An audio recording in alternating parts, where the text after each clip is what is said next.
Talking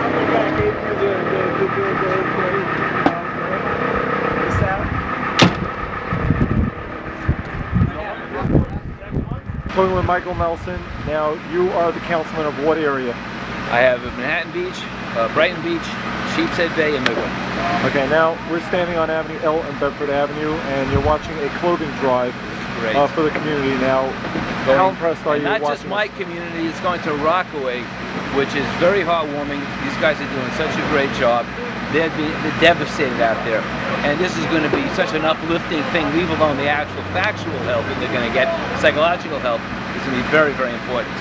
Now, are you happy with the role government is doing right now, or you feel that they could do a lot more in helping people? I think they've really done as much as they can be expected. They certainly warned us enough not to stay here, and a lot of us chose to for whatever reasons. But I think, what more could they actually do? You know, this is a nature. But I'm talking about like with the food and food. A lot of people are complaining. When I was out in that respect, yeah.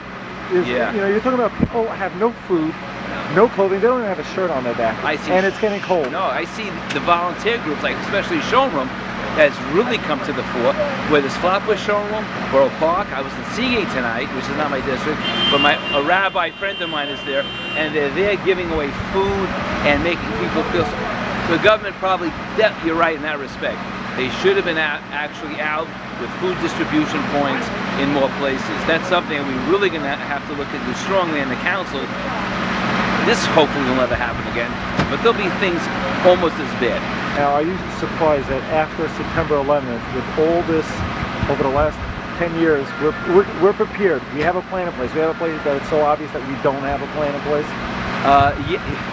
You bring up something that's really embarrassing for us in the city, and I'm sure the administration.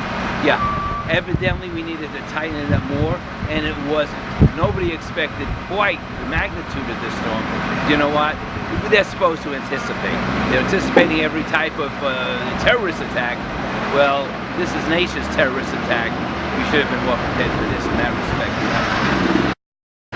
Now, the people that are caught looting and taking advantage of people, wherever it is, it could be New York, New Jersey, but, you know, you're a New York City councilman. Now, from a New York perspective, something that you could do, I mean, are you in favor of putting in legislation that if somebody's caught doing that, no bail, and, I don't know, maybe something else? You have any ideas? Because the magnitude, the disgusting is just a basic word that could come to mind. But when you're actually a vampire, you're sucking the blood out of people who are laying on the ground, there should definitely be an increase. It's sort of like, to me, like it's like a hate crime, that you should actually increase the penalties and no bail, and to make sure that hopefully will send a message to these creatures that are just taking advantage. Actually, vultures. Vulture is the word that comes to mind. We all know there's a gas shortage right now in New York and New Jersey. Should there be like a plan in place where maybe police go first, EMS? I mean, I'm watching like everybody else. It's insane how police have to fight with regular people and tell them, excuse me, we're going first. I mean, if we cannot have... Hey! Okay, sorry. If we can't have police cars filled up with gas, I mean, we need them to protect us. I mean, it should be obvious. I mean, there has to be some type of plan in place, no? I mean, you know. That's right. Certainly a storage area that's kept secret, because that could become a terrorist target as well. But for people like emergency services, Shomrim, every Shomrim, and obviously the most important, the police, they should certainly have access to gasoline. And I say, gee, I can't drive or do my rounds that much because, you know, I can't run out of gas. No, absolutely, that's part of OEM. I'll see you later. We're going to fill up the truck with gas. Like, where? By I? No. Speaking of that, okay.